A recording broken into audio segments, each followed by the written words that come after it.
El sonido estridente del teléfono de emergencias del Hospital General de Medellín despertó a Esperanza Morales de su breve descanso. Llevaba 18 horas consecutivas atendiendo pacientes en el turno nocturno. Sus manos temblaban de cansancio, mientras se dirigía hacia la sala de trauma donde otro joven había llegado con heridas de bala. En los barrios de la Comuna 13, la violencia nunca descansaba, y tampoco lo hacían las enfermeras que luchaban por salvar vidas cada noche. A sus 19 años, Esperanza había visto más muerte y sufrimiento que muchos adultos mayores. Su rostro angelical contrastaba con la dureza que había desarrollado para sobrevivir en un mundo donde la esperanza era un lujo que pocos podían permitirse. Cada peso que ganaba en el hospital se destinaba al tratamiento de quimioterapia de su madre, María Elena, quien luchaba contra un cáncer de mama en estado avanzado que consumía los ahorros familiares como un fuego voraz. La madrugada del martes cambiaría todo para siempre. Esperanza regresaba a su humilde casa en el barrio cuando encontró la puerta entreabierta y las luces encendidas. Su corazón se aceleró al escuchar sollozos provenientes de la cocina. Allí estaba Sofía,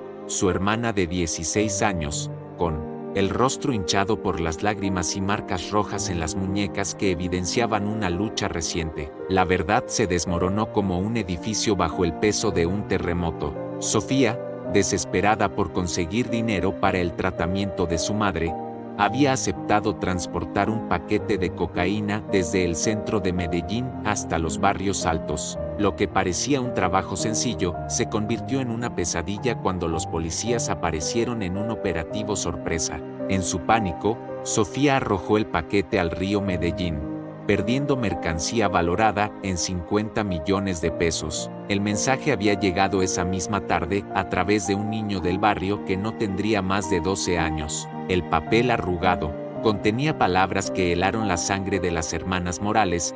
La niña tiene 3 días para conseguir los 50 millones o se va para las montañas de donde nunca regresa. El patrón no perdona deudas. La letra tosca pero firme no dejaba lugar a dudas sobre la seriedad de la amenaza. Esperanza conocía las historias susurradas en los pasillos del hospital sobre personas que desaparecían en las montañas de Antioquia. Los cuerpos nunca aparecían, pero los familiares sabían que alimentaban a los buitres en alguna fosa común perdida entre los cafetales. El patrón controlaba el microtráfico en 3 comunas y su reputación de crueldad era tan conocida como su puntualidad para cobrar deudas. La desesperación se apoderó de la pequeña casa donde 3 mujeres se abrazaban mientras el reloj marcaba implacablemente el paso de las horas. 50 millones de pesos equivalían a casi 3 años de salario de Esperanza, una cantidad imposible de reunir en 72 horas. Los bancos no prestaban dinero a familias como la suya,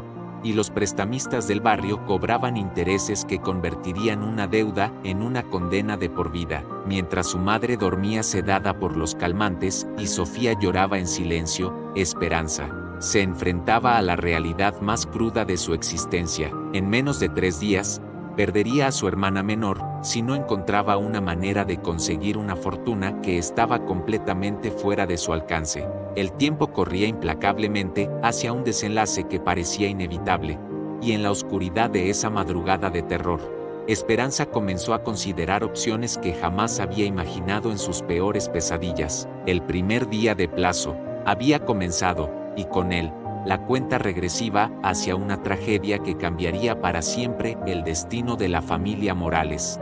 El segundo día del ultimátum amaneció con la desesperación corroyendo el alma de Esperanza como ácido sobre metal. Había pasado la noche en vela, calculando y recalculando números que nunca cuadraban, buscando milagros en una realidad que parecía diseñada para aplastarla. Sus ojos hinchados y enrojecidos reflejaban la angustia de quien se encuentra en el borde del abismo sin encontrar una cuerda que la salve. Durante su turno en el hospital, Esperanza intentó concentrarse en sus labores, pero cada paciente que atendía le recordaba la fragilidad de la vida y lo rápido que podía desvanecerse. Entre vendajes y medicinas, su mente trabajaba febrilmente buscando alternativas que no existían. Había considerado pedir un préstamo al hospital, pero su salario no calificaba para semejante cantidad.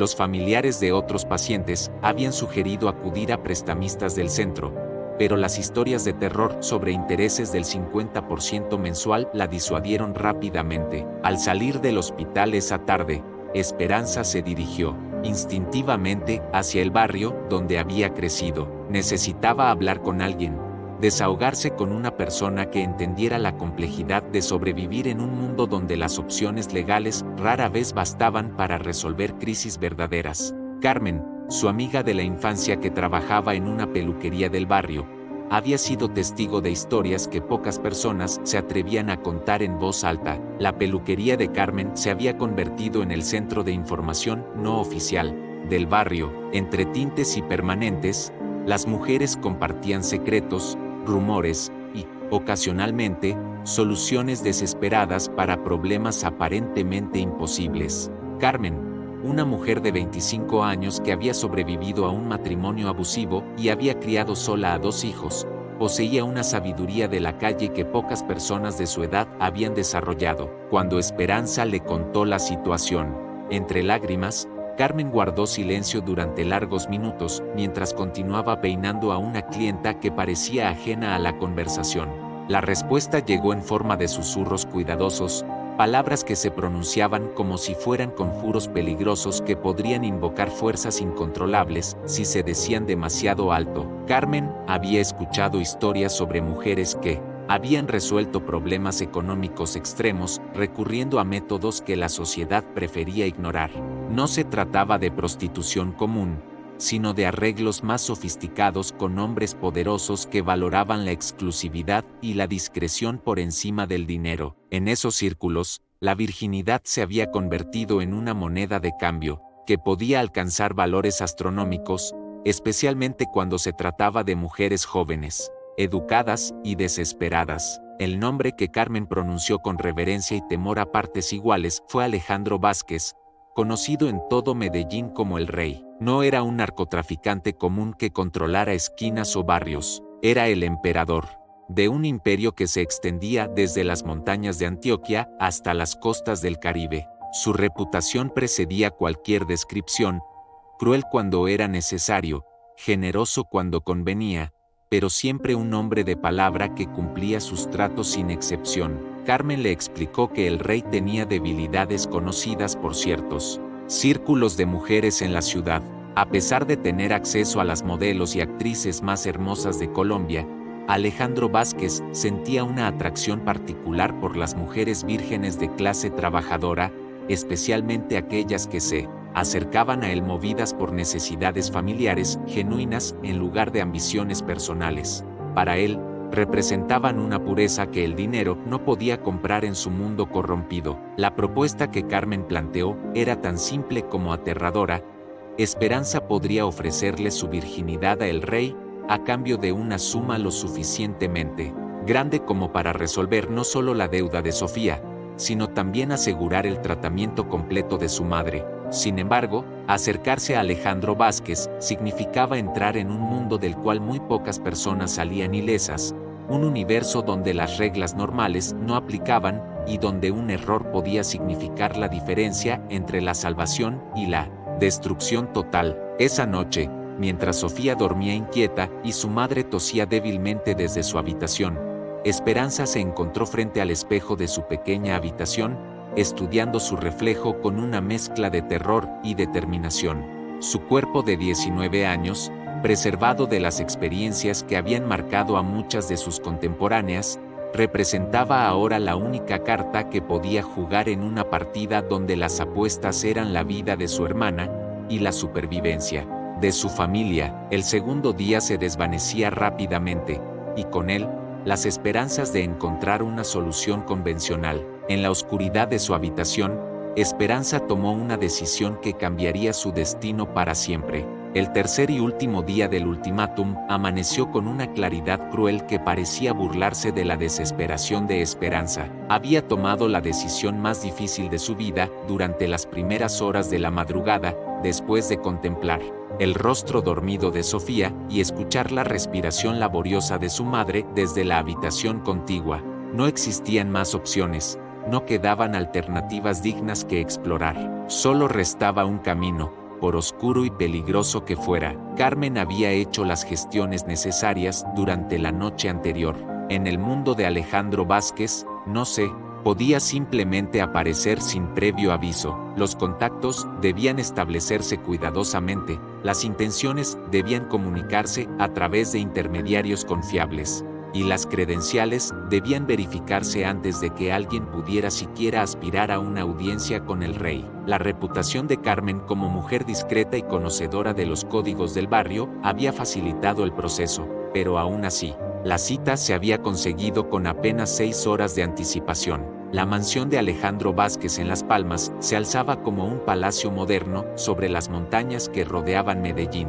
Desde sus ventanales panorámicos se podía contemplar toda la ciudad, desde los barrios humildes de las laderas hasta los rascacielos del centro financiero. La arquitectura combinaba elementos contemporáneos con toques coloniales, creando una estética que hablaba de poder, dinero y buen gusto. Los jardines perfectamente cuidados y las fuentes de mármol completaban un escenario que parecía sacado de una revista de lujo internacional. Esperanza llegó a la mansión vestida con su mejor ropa, un vestido azul marino sencillo pero elegante, que había comprado para la graduación de enfermería, zapatos negros de tacón bajo que la hacían sentir más alta y segura, y su cabello largo y oscuro, recogido en un moño que enmarcaba su rostro de facciones delicadas. A pesar de sus nervios, caminaba con la dignidad que había desarrollado, atendiendo pacientes en situaciones críticas, una serenidad exterior que contrastaba con el huracán de emociones que rugía en su interior. El interior de la mansión superaba cualquier expectativa que Esperanza hubiera podido tener. Pisos de mármol italiano reflejaban la luz de arañas de cristal que colgaban de techos altos, decorados con molduras doradas. Obras de arte que reconoció de los libros de historia del arte que había estudiado en la universidad adornaban las paredes, mezclándose con piezas contemporáneas de artistas colombianos reconocidos internacionalmente.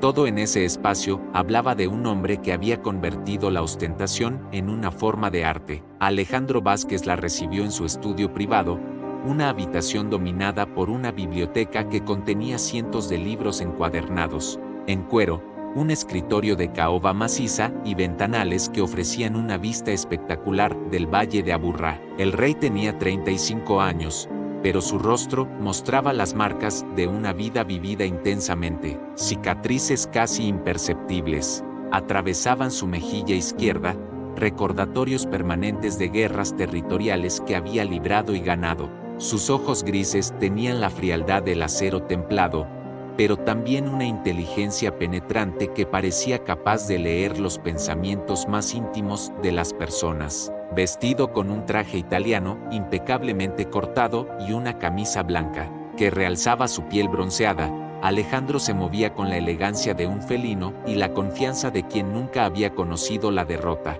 Cuando Esperanza le explicó su situación y su propuesta, sus labios se curvaron en una sonrisa que podría haber sido interpretada como diversión o desprecio. La idea de que una enfermera de barrio creyera que podía negociar con él parecía provocarle una mezcla de incredulidad y entretenimiento. Sin embargo, mientras escuchaba la historia de Esperanza, algo en la expresión de Alejandro comenzó a cambiar. La desesperación genuina de la joven, su valentía al presentarse ante él sin conocer las consecuencias, y especialmente la dignidad con la que hablaba de sacrificar lo más valioso que poseía por su familia, despertaron en él una curiosidad que hacía años no experimentaba. En su mundo, donde la lealtad se compraba y la traición se esperaba, encontrar a alguien dispuesto a tal sacrificio por amor familiar resultaba tan raro como encontrar diamantes en el lodo. La verificación de su virginidad se realizó en una clínica privada de El Poblado, con la discreción y profesionalismo que caracterizaban todos los asuntos de Alejandro. Cuando los resultados confirmaron la verdad de las palabras de Esperanza, el rey tomó una decisión que sorprendió incluso a sus colaboradores más cercanos. No solo aceptaría el trato propuesto, sino que duplicaría la cantidad de 100 millones de pesos a cambio de una noche con ella, más la garantía de protección perpetua para toda la familia Morales. Esa tarde, mientras el sol se ocultaba detrás de las montañas y Medellín se preparaba para otra noche de luces y sombras, Esperanza firmó un acuerdo que cambiaría su destino para siempre. No era solo un contrato comercial, era un pacto que la introduciría en un mundo donde las reglas normales no existían, donde el poder se ejercía sin restricciones y donde un solo hombre podía decidir el destino de miles de personas con un gesto de su mano. El encuentro estaba programado para esa misma noche. En pocas horas, Esperanza dejaría de ser la muchacha virgen del barrio para convertirse en otra cosa, algo que aún no podía definir pero que intuía sería permanente. La noche llegó envuelta en una bruma de anticipación que parecía espesar el aire mismo de Medellín. El club nocturno de Alejandro, ubicado en el corazón del poblado, se alzaba como un templo moderno dedicado al placer y al poder. Su fachada, de cristal negro, reflejaba las luces de la ciudad como un espejo que guardaba secretos inconfesables, mientras la música que emanaba de sus entrañas creaba una atmósfera hipnótica que atraía a la élite social y económica de la ciudad. Esperanza fue conducida a través de una entrada privada que evitaba las miradas curiosas de los clientes habituales. El interior del club superaba cualquier establecimiento que hubiera imaginado. Luces de neón creaban patrones geométricos en paredes de mármol negro, mientras que la música electrónica se mezclaba con ritmos latinos creando una sinfonía sensual que parecía latir al ritmo del corazón acelerado de quienes lo habitaban. Mujeres hermosas vestidas con atuendos que costaban más que el salario anual de Esperanza, se movían entre hombres trajeados que bebían whisky de marcas exclusivas, mientras negociaban imperios en voz baja. La suite privada a la que fue llevada ocupaba todo el último piso del edificio. Era un santuario de lujo absoluto. Una cama king size dominaba el centro de la habitación, cubierta con sábanas de seda italiana que brillaban bajo la luz tenue de lámparas de diseño minimalista. Ventanales panorámicos ofrecían una vista completa de Medellín nocturno, convirtiendo toda la ciudad en un telón de fondo para lo que estaba por suceder. El aire acondicionado mantenía una temperatura perfecta, mientras que el aroma sutil de jazmín flotaba en el ambiente gracias a difusores discretamente ubicados. Alejandro llegó una hora después, cuando Esperanza había tenido tiempo suficiente para contemplar la magnificencia del espacio y la irreversibilidad de su decisión. Vestía ahora ropa más casual pero igualmente elegante, pantalones de lino negro y una camisa blanca entreabierta que revelaba parte del pecho marcado por años de entrenamiento físico. Sus movimientos eran controlados, calculados, como los de un predador que conoce perfectamente su territorio y a su presa. El encuentro comenzó con la frialdad de una transacción comercial. Alejandro mantenía la distancia emocional que había perfeccionado durante años de tratar con personas que buscaban algo de él. Para él, Esperanza era inicialmente solo otra mujer desesperada dispuesta a negociar con su cuerpo, una más en una larga lista de encuentros que había olvidado al día siguiente. Sin embargo, cuando se acercó a ella y observó de cerca sus ojos, algo en su expresión lo detuvo. No era miedo lo que veía en la mirada de Esperanza, aunque este ciertamente estaba presente. Era una mezcla compleja de determinación, dignidad y una tristeza profunda que hablaba de sacrificios que trascienden el interés personal. Alejandro había conocido mujeres que fingían vulnerabilidad para manipularlo, otras que se entregaban por ambición o codicia, pero nunca había encontrado a alguien que irradiara una autenticidad tan pura en un momento tan íntimo y complejo. Cuando finalmente la tocó, Alejandro descubrió que sus manos temblaban ligeramente, algo que no le había sucedido en años. La piel de Esperanza era suave como seda virgen, y cada caricia revelaba la verdad de su inexperiencia. No había actuación en sus reacciones, no había técnicas aprendidas o gestos calculados. Era genuinamente la primera vez que un hombre la tocaba de esa manera, y esa realidad golpeó a Alejandro con una fuerza que no había anticipado. El acto físico se desarrolló con una intensidad emocional que sorprendió a ambos. Alejandro, acostumbrado a encuentros mecánicos y predecibles, se encontró siendo cuidadoso, casi tierno, guiando a Esperanza a través de una experiencia que podía haber sido brutal pero que se convirtió en algo inesperadamente íntimo. Por su parte, Esperanza descubrió que el dolor físico era superado por una conexión emocional que no había previsto. una vulnerabilidad compartida que transformaba lo que debía ser simplemente transaccional en algo profundamente humano. Durante las horas que siguieron, mientras Medellín dormía ajeno a lo que ocurría en esa suite, dos mundos completamente opuestos se encontraron en un espacio donde las diferencias sociales se desvanecían. Alejandro se sorprendió contándole historias de su infancia en las montañas de Antioquia, de un niño que había perdido a su familia en la violencia y había construido un imperio sobre las cenizas de su inocencia perdida. Esperanza, por su parte, habló de sus sueños de convertirse en médica, de las noches estudiando bajo la luz de una vela porque no había dinero para pagar la electricidad, de la fuerza que encontraba en cuidar a otros cuando su propia vida se desmoronaba. Cuando el amanecer comenzó a filtrarse a través de los ventanales, ambos habían sido marcados de maneras que no esperaban. Alejandro había redescubierto una capacidad de sentir que creía muerta, mientras que Esperanza había encontrado fortaleza en su propia vulnerabilidad.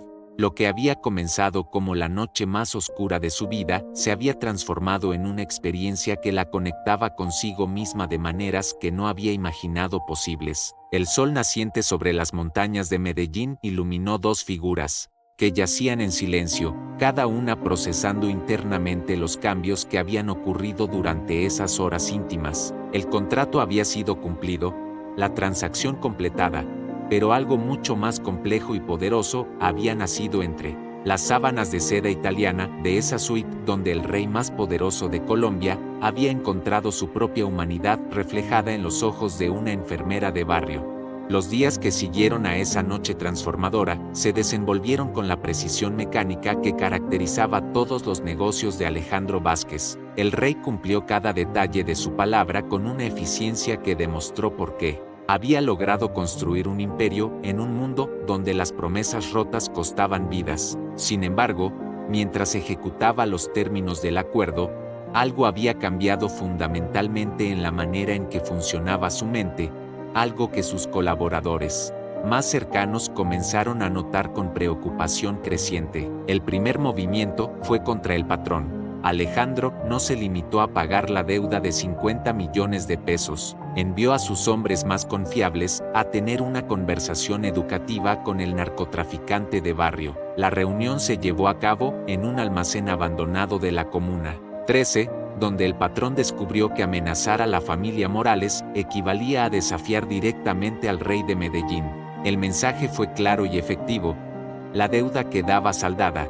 Cualquier represalia contra las hermanas sería considerada una declaración de guerra, y el patrón debía encontrar nuevos territorios para sus operaciones, lejos de cualquier lugar donde pudiera cruzarse nuevamente con la familia protegida. Los 100 millones de pesos prometidos llegaron a Esperanza en un maletín de cuero italiano, entregado discretamente por un contador que manejaba las finanzas legales del imperio de Alejandro. La cantidad representaba más dinero del que la familia Morales había visto en toda su existencia combinada, suficiente no solo para cubrir completamente el tratamiento de cáncer de María Elena, sino también para asegurar que recibiera la mejor atención médica disponible en las clínicas privadas más prestigiosas de Medellín.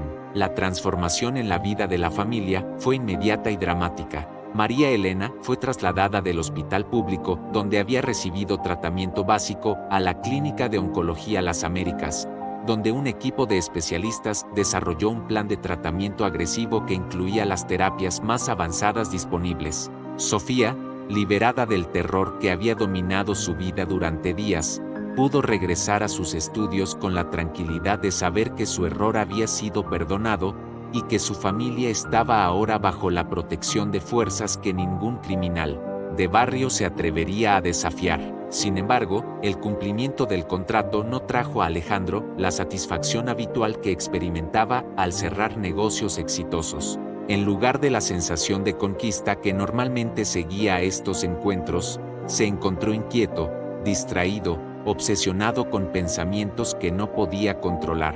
La imagen de Esperanza se había grabado en su memoria con una intensidad que desafiaba su experiencia previa, no solo su belleza física, sino la combinación de vulnerabilidad y fortaleza que había demostrado durante su noche juntos. Por primera vez en más de una década, Alejandro Vázquez se descubrió pensando en una mujer cuando debería estar concentrado en los negocios. Durante las reuniones con sus lugartenientes, su mente vagaba hacia recuerdos de conversaciones susurradas en la oscuridad, de la manera en que Esperanza había reaccionado a sus caricias, de la honestidad brutal con la que había hablado de sus sueños y temores. La experiencia había despertado algo en el que creía permanentemente enterrado bajo años de violencia y pragmatismo frío. Sus colaboradores más cercanos comenzaron a notar cambios sutiles pero significativos en el comportamiento de su jefe, Alejandro, conocido por su capacidad de concentración absoluta y su frialdad calculadora. Se mostraba distraído durante las juntas, preguntaba repetidamente sobre detalles que ya habían sido discutidos, y en varias ocasiones había interrumpido conversaciones importantes para hacer llamadas privadas desde su oficina. El rey, que había construido su reputación sobre la base de no permitir nunca que las emociones interfirieran con los negocios, parecía estar luchando contra fuerzas internas que no lograba controlar. La obsesión se manifestaba de maneras que Alejandro no había experimentado desde su adolescencia temprana, antes de que las responsabilidades del liderazgo criminal hubieran endurecido su corazón. Se encontraba imaginando conversaciones con Esperanza, planificando maneras de volver a verla que parecieran casuales, fantaseando con escenarios donde pudiera demostrarle que era más que el criminal despiadado que el mundo conocía. La vulnerabilidad que había mostrado durante su noche íntima había creado una conexión emocional que ninguna cantidad de poder o dinero podía comprar o controlar. Durante las noches solitarias en su mansión de Las Palmas, Alejandro se sorprendía parado frente a los ventanales que dominaban Medellín, buscando con la mirada la dirección donde sabía que vivía Esperanza. La ciudad que había conquistado y que controlaba con mano de hierro se había convertido en un recordatorio constante de la única persona que había logrado penetrar las defensas emocionales que había construido cuidadosamente durante años. La realización más perturbadora para Alejandro fue descubrir que, por primera vez en su vida adulta, había encontrado algo que el dinero no podía comprar: el respeto y el afecto genuino de una mujer que lo había conocido en su momento más vulnerable y que había respondido no con adulación calculada, sino con una humanidad auténtica que desafiaba todo lo que creía saber sobre las relaciones humanas. El rey de Medellín, acostumbrado a obtener todo lo que deseaba a través del poder y la intimidación, se enfrentaba ahora al desafío más complejo de su carrera: conquistar el corazón de una mujer que no buscaba nada de él y que había cumplido su parte del trato con una dignidad que lo había marcado para siempre. Las semanas posteriores al encuentro revelaron una faceta de Alejandro Vázquez que incluso sus enemigos más cercanos habrían considerado imposible. El rey de Medellín, conocido por su capacidad para compartimentar emociones y mantener relaciones estrictamente profesionales, se encontró elaborando estrategias para acercarse a Esperanza que eran tan complejas como las que utilizaba para expandir su territorio criminal. Sin embargo, esta campaña requería un tipo diferente de inteligencia, una comprensión de la psicología femenina y la seducción emocional que sus años en el narcotráfico no le habían enseñado. La primera aproximación llegó disfrazada como una oportunidad profesional legítima. Alejandro sabía que varios de sus hombres resultaban heridos regularmente en enfrentamientos territoriales, y tradicionalmente los llevaba a clínicas privadas donde médicos bien pagados hacían preguntas mínimas sobre el origen de las heridas. La propuesta que envió a Esperanza, a través de intermediarios, era aparentemente práctica: trabajar como enfermera privada para su organización, atendiendo heridos en una clínica clandestina que él establecería, por un salario que triplicaba lo que ganaba en el hospital público. Esperanza rechazó la oferta con una cortesía que ocultaba su firmeza. Había cumplido su parte del trato y no deseaba involucrarse más profundamente en el mundo de Alejandro, comprendiendo instintivamente que cada paso adicional la alejaría más de la vida normal que esperaba recuperar. Su respuesta, entregada a través de los mismos canales discretos, fue clara pero respetuosa: agradecía la generosidad, pero prefería mantener su trabajo en el hospital público, donde sentía que verdaderamente hacía una diferencia en las vidas de personas que necesitaban ayuda. La negativa no disuadió a Alejandro, la convirtió en un desafío más intrigante. Los regalos comenzaron a llegar con regularidad calculada, flores exóticas que no se conseguían en los mercados locales, joyas de diseñadores europeos, perfumes franceses que costaban más que el salario mensual de Esperanza. Cada obsequio venía acompañado de una nota escrita de puño y letra de Alejandro, mensajes que revelaban una educación sorprendente y una sensibilidad poética que contrastaba dramáticamente con su reputación pública. Esperanza devolvía cada regalo sin abrir, estableciendo una rutina que se convirtió en una danza silenciosa entre dos personas que se comunicaban a través de gestos que hablaban más fuerte que las palabras. Para ella, aceptar cualquier cosa adicional de Alejandro significaría cruzar una línea que había trazado cuidadosamente en su mente, una frontera entre el sacrificio necesario que había hecho por su familia y una relación continuada que podría consumir su identidad. La frustración de Alejandro ante los rechazos constantes lo llevó a adoptar estrategias más elaboradas. Comenzó a mejorar discretamente las condiciones del barrio donde vivía la familia Morales. Las calles fueron pavimentadas durante la noche por cuadrillas de construcción que trabajaban sin identificación. El alumbrado público mejoró misteriosamente, y varios negocios locales recibieron inversiones anónimas que les permitieron expandirse y contratar más empleados del barrio. La clínica del barrio, donde Esperanza había llevado a su madre para consultas iniciales, recibió una donación anónima que permitió la compra de equipos médicos modernos y la contratación de especialistas de tiempo completo. El parque donde Sofía solía jugar cuando era niña fue renovado completamente, con nuevos juegos infantiles, iluminación mejorada y vigilancia discreta que garantizaba la seguridad de los niños que lo frecuentaban. Cada mejora llevaba la marca invisible de la influencia de Alejandro, pero se ejecutaba de manera tan sutil que parecía el resultado de programas gubernamentales inexplicablemente eficientes. Esperanza reconocía la mano de Alejandro detrás de cada cambio positivo en su entorno, y esa realización la llenaba de emociones contradictorias. Por un lado, no podía negar que las mejoras beneficiaban genuinamente a su comunidad, proporcionando oportunidades y seguridad que el gobierno había prometido durante años sin entregar. Por otro lado, entendía que cada gesto era una forma de cortejo, una demostración del poder que Alejandro podía ejercer en su vida y en la de quienes la rodeaban. La tensión entre gratitud y resistencia se intensificaba cada día. Esperanza se encontraba viviendo en un mundo mejorado gracias a la influencia de un hombre que la había marcado profundamente, pero que representaba todo lo que ella había intentado evitar en su vida. La línea entre aceptar las mejoras que beneficiaban a su comunidad y reconocer los sentimientos que había desarrollado hacia Alejandro se volvía cada vez más difusa y peligrosa de navegar. En las noches silenciosas, mientras cuidaba a su madre en recuperación y observaba a Sofía estudiar con tranquilidad, Esperanza se preguntaba si era posible mantener indefinidamente la distancia que había establecido con el hombre que había salvado a su familia, especialmente cuando cada día traía nuevas evidencias de que Alejandro Vázquez no era exactamente el monstruo que su reputación sugería. La información llegó a Alejandro a través de canales que había tardado años en establecer, una red de espías e informantes que se extendía desde las calles de Medellín hasta las oficinas gubernamentales de Bogotá. El mensaje era simple, pero alarmante.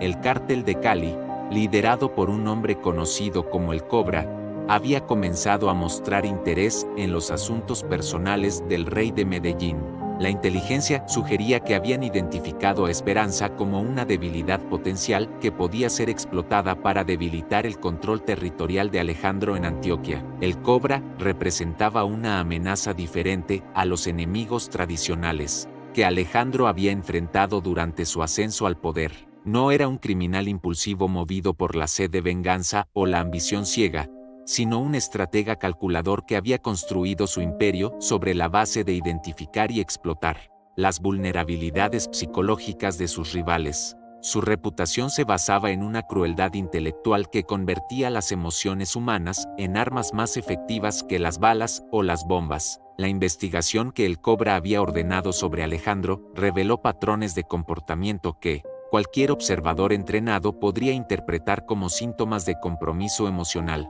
Los regalos rechazados, las mejoras inexplicables en el barrio donde vivía Esperanza, los cambios sutiles en las rutinas del rey de Medellín, todo apuntaba hacia una obsesión que podía ser convertida en una ventaja táctica.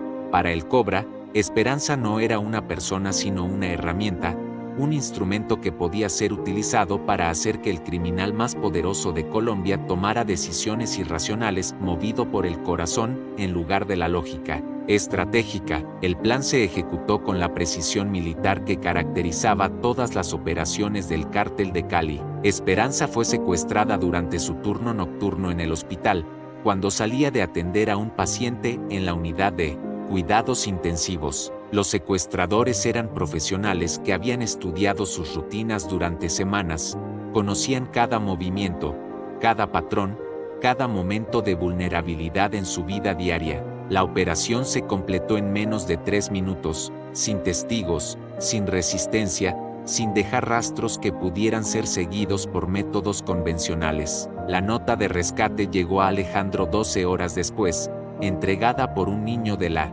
calle que había sido pagado para memorizar un mensaje específico. Las palabras eran calculadamente simples.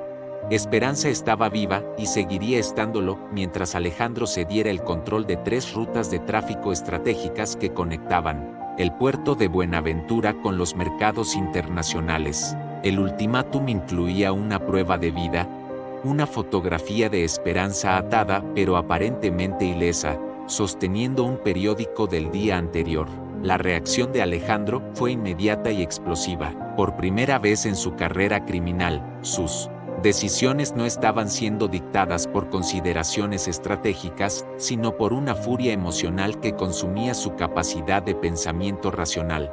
Los colaboradores que habían trabajado con él durante años se sorprendieron por la intensidad de su respuesta, por la manera en que había abandonado súbitamente los protocolos cautelosos que normalmente caracterizaban sus operaciones. En las horas que siguieron al secuestro, Alejandro movilizó recursos que habían tardado décadas en acumular. Sicarios de élite fueron retirados de misiones en curso, redes de información fueron activadas simultáneamente en múltiples ciudades, y contactos en fuerzas de seguridad fueron presionados para proporcionar inteligencia que normalmente habría costado meses obtener. El rey de Medellín había declarado una guerra total no por territorio o dinero, sino por una mujer que había logrado lo que ningún enemigo había conseguido, convertirlo en alguien vulnerable. La movilización no pasó desapercibida en el mundo criminal colombiano. Otros cárteles observaron con una mezcla de fascinación y alarma cómo el hombre más calculador del narcotráfico nacional arriesgaba décadas de construcción de imperio por lo que parecía ser un capricho romántico. Algunos interpretaron sus acciones como evidencia de debilidad mental, otros las vieron como una demostración de poder tan absoluto que podía permitirse actuar por impulsos emocionales sin consecuencias estratégicas. Mientras Alejandro orquestaba su respuesta desde su centro de operaciones en Las Palmas, Esperanza se encontraba cautiva en una finca remota en las montañas de Cundinamarca, a más de 300 kilómetros de Medellín. Sus captores la trataban con una cortesía profesional que era más inquietante que la crueldad abierta, proporcionándole comida decente y condiciones relativamente cómodas mientras esperaban que su valor como moneda de cambio fuera reconocido y pagado. Durante los días de cautiverio, Esperanza tuvo tiempo para reflexionar sobre la cadena de eventos que la habían llevado desde una decisión desesperada para salvar a su hermana hasta convertirse en el centro de una guerra entre los cárteles más poderosos de Colombia. La ironía no se le escapaba. Había intentado desesperadamente mantener distancia del mundo de Alejandro, solo para descubrir que esa misma distancia la había convertido en un objetivo más valioso para sus enemigos. En la soledad de su confinamiento, Esperanza comenzó a comprender que sus sentimientos hacia Alejandro habían evolucionado más de lo que había estado dispuesta a admitir. La combinación de gratitud, respeto y una atracción emocional compleja se había transformado en algo que se parecía peligrosamente al amor, un reconocimiento que llegaba en el momento más inoportuno posible, cuando su vida dependía de decisiones que él tomaría movido por emociones que ella había estado negando sistemáticamente. La guerra estalló con una ferocidad que Colombia no había presenciado desde los días más oscuros del narcotráfico en los años 80. Alejandro había rechazado categóricamente las demandas de El Cobra, respondiendo con una declaración que reverberó a través de todo el submundo criminal: ninguna negociación sería considerada hasta que Esperanza fuera liberada ilesa, y cualquier daño que sufriera sería vengado con una violencia que convertiría las montañas de Colombia en cementerios para toda la organización de Cali. Las calles de Medellín se transformaron en campos de batalla donde sicarios de élite de ambas organizaciones libraban una guerra urbana que mantenía a la población civil en un estado de terror constante. Los enfrentamientos no se limitaban a tiroteos nocturnos en barrios marginales. Explosiones sacudían edificios del centro financiero, convoy blindados eran atacados con granadas en pleno día, y los hospitales de la ciudad se llenaron de víctimas, cuyas heridas hablaban de una escalada de violencia que superaba cualquier conflicto territorial previo. Alejandro había convertido su mansión de Las Palmas en un centro de operaciones militares donde docenas de sus mejores hombres coordinaban ataques simultáneos en múltiples frentes. Mapas detallados de Colombia cubrían las paredes, marcados con posiciones enemigas, rutas de suministro y objetivos estratégicos que debían ser neutralizados para debilitar la capacidad operativa del cártel de Cali. La habitación funcionaba las 24 horas con la intensidad de un centro de comando en tiempo de guerra, alimentada por la determinación obsesiva de un hombre que había puesto en juego todo su imperio por una mujer.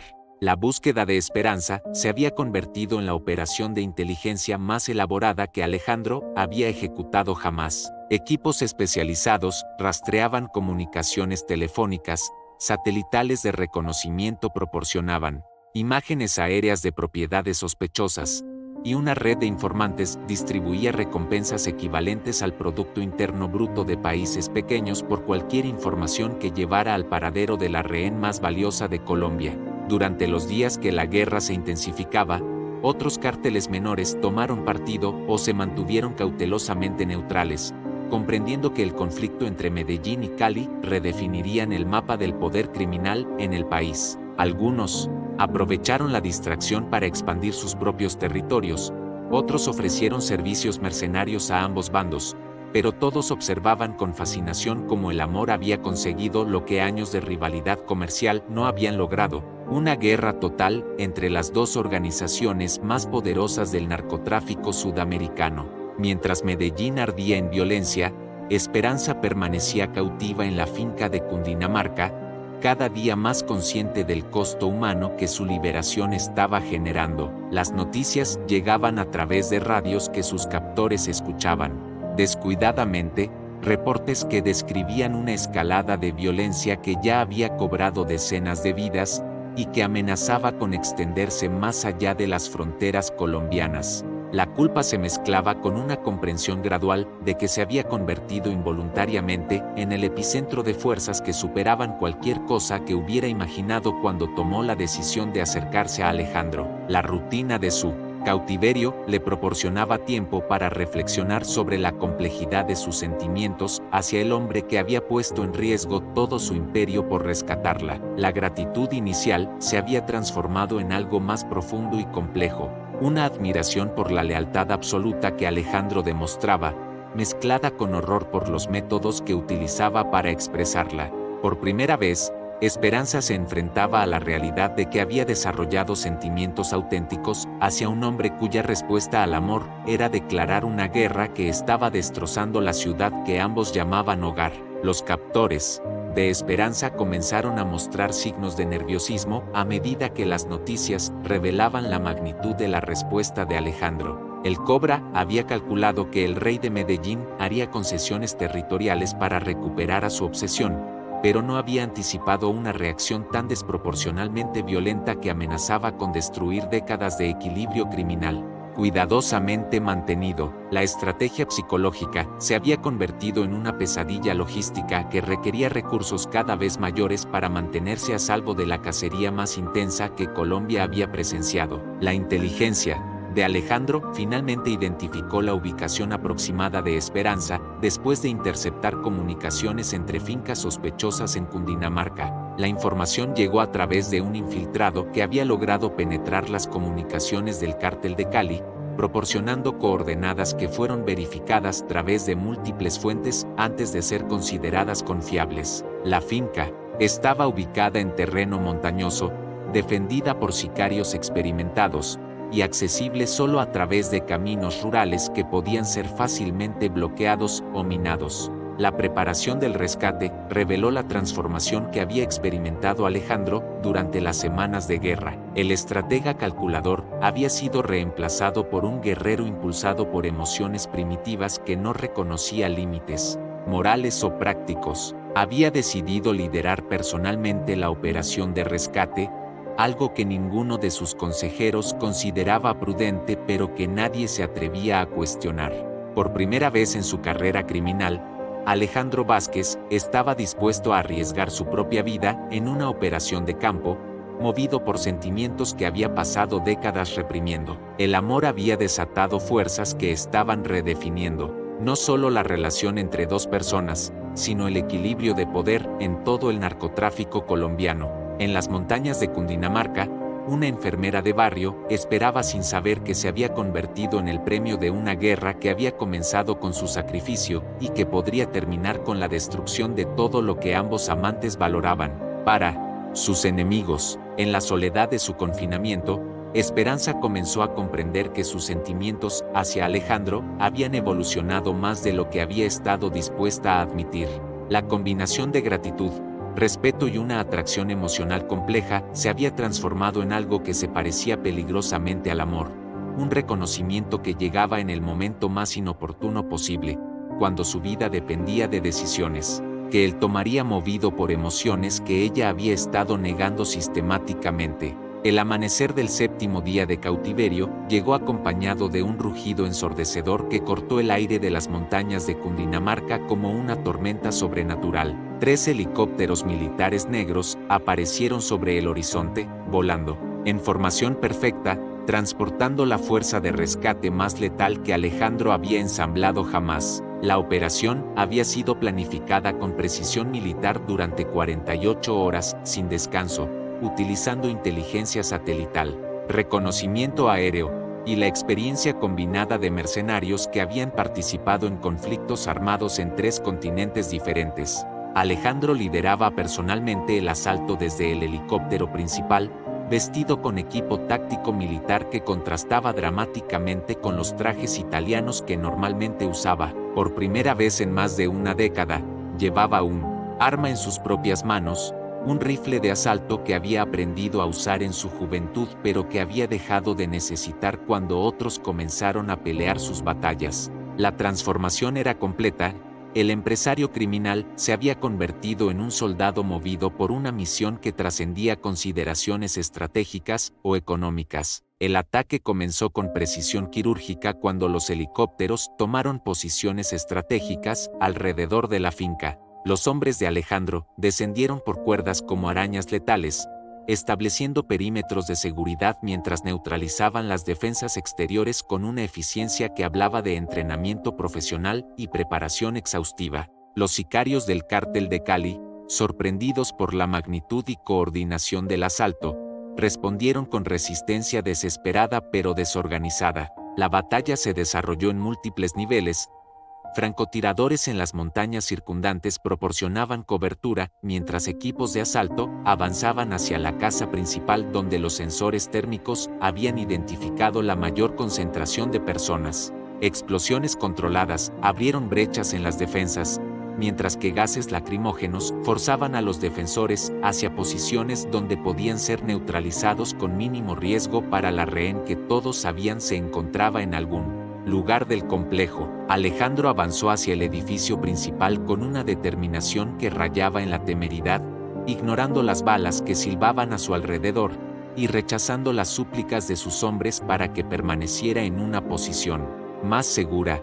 Durante esos minutos de combate intenso, se comportaba como el joven sicario que había sido 2 décadas atrás, cuando la supervivencia dependía de reflejos rápidos y decisiones instantáneas tomadas bajo presión extrema. La habitación, donde encontraron a Esperanza, estaba ubicada en el segundo piso de la casa principal, protegida por 3 guardias que se rindieron inmediatamente cuando se dieron cuenta de que la batalla estaba perdida. Cuando Alejandro rompió la puerta y vio a Esperanza atada a una silla pero aparentemente ilesa, algo en su expresión cambió de furia controlada a un alivio tan profundo que sus manos temblaron al cortar las cuerdas que la sujetaban. El encuentro fue inicialmente silencioso, 2 personas procesando internamente la intensidad emocional de un reencuentro que había costado vidas y había puesto en riesgo un imperio construido durante décadas. Esperanza observó a Alejandro con una mezcla de gratitud, alivio y una comprensión súbita de las profundidades de los sentimientos que había inspirado en el hombre más poderoso de Colombia. Por su parte,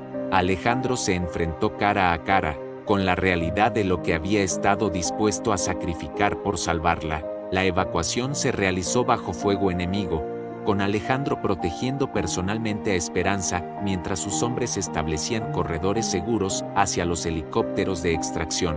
Durante esos minutos caóticos, una bala perdida alcanzó a Alejandro en el hombro, una herida que inicialmente ignoró hasta que la pérdida de sangre comenzó a afectar sus movimientos. Solo cuando Esperanza insistió en examinar la herida, él permitió que lo ayudaran a llegar hasta el helicóptero. Durante el vuelo de regreso a Medellín, mientras Esperanza utilizaba sus habilidades de enfermería para tratar la herida de Alejandro, ambos tuvieron la primera oportunidad en días de hablar sin las presiones externas que habían dominado sus vidas. Las palabras llegaron lentamente al principio, cargadas de emociones que ninguno de los dos sabía exactamente cómo expresar, pero gradualmente evolucionaron hacia una conversación que revelaba verdades que habían sido cuidadosamente evitadas. Alejandro, debilitado por la pérdida de sangre pero con la mente clara por primera vez en semanas, le confesó que su obsesión con ella había evolucionado hacia algo que no había experimentado desde la adolescencia: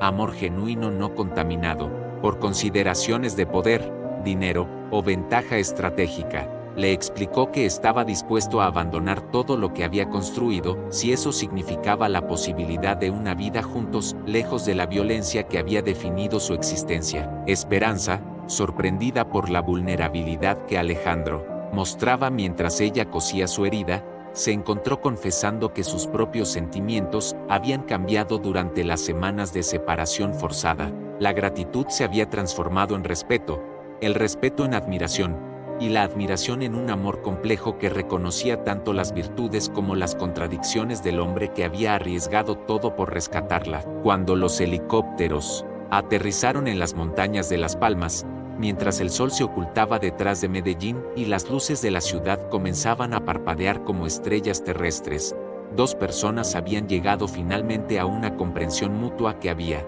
costado una guerra pero que había revelado la posibilidad de una transformación que ninguno de los dos había creído posible.